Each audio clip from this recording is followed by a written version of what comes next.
Times today news కి స్వాగతం. సుందరయ్య నగర్ ప్రభుత్వ పాఠశాలలో పర్యటిస్తూ సత్యకుమార్ యాదవ్ మాట్లాడుతూ తనను ఎంతగానో ఆదరించిన నియోజకవర్గం ప్రజలకు రుణపడి ఉంటానన్నారు. అధికారంలోకి వస్తే ప్రజలకు న్యాయమైన విద్య, మెరుగైన వైద్యం అందిస్తామన్నారు. వైసీపీ పాలనలో రాష్ట్రం అభివృద్ధి 5 ఏళ్ల వెనక్కిపోయిందన్నారు. జగన్ అరాచక పాలన సాగించారన్నారు. అభివృద్ధి పనులు ఏమాత్రం చేపట్టలేదు అన్నారు. ఎన్నో హామీలు ఇచ్చి ఏ ఒక్కటి కూడా నెరవేర్చకుండా అన్ని వర్గాల ప్రజల్ని మోసం చేశారన్నారు. ఇక ఎమ్మెల్యే కేతిరెడ్డి అవినీతి చెప్పనక్కర్లేదని అన్నారు.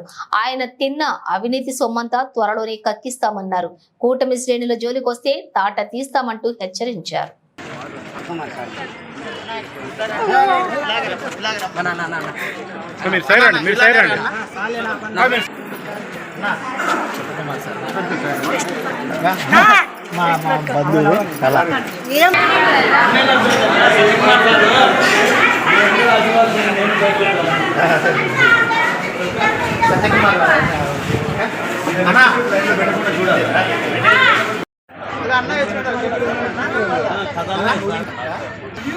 రాష్ట్ర వ్యాప్తంగా ఓటింగ్ బాగా జరుగుతోంది.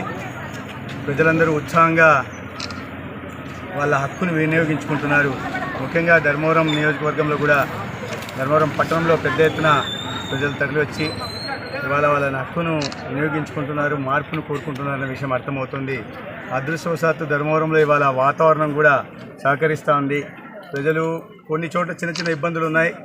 కొన్ని సమస్యాత్మక గ్రామాల్లో పోలీసులను పెట్టలేదు. అవసరం లేని చోట ఎక్కువ మంది సిబ్బందిని పెట్టి చేశారు. ముఖ్యంగా తాడిమర్రి మండలంలో కానీ తంబాపురం ఇటువంటి చోట రావుల చెరువు ఇటువంటి సమస్యాత్మక అంటే రౌడీ షీటర్లు ఎక్కువ ఉంటున్న చోట పోలీసులను ఎక్కువ పెట్టకుండా పోలీసులు కొద్దిగా ఇబ్బంది పెట్టే ప్రయత్నం చేస్తున్నారు ఓటర్లని. వాళ్ళు ఓటర్లను అక్కడ ఇక్కడ బెదిరించే ప్రయత్నాలు కూడా చేస్తున్నారు.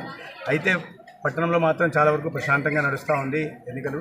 ప్రజలు వాళ్ళు చూపిస్తున్న ఉత్సాహం చూపిస్తుంటే ఈ అధికారంలో పార్టీకి వ్యతిరేక పవనాలు వీస్తున్నాయనే విషయం స్పష్టంగా అర్థమవుతుంది.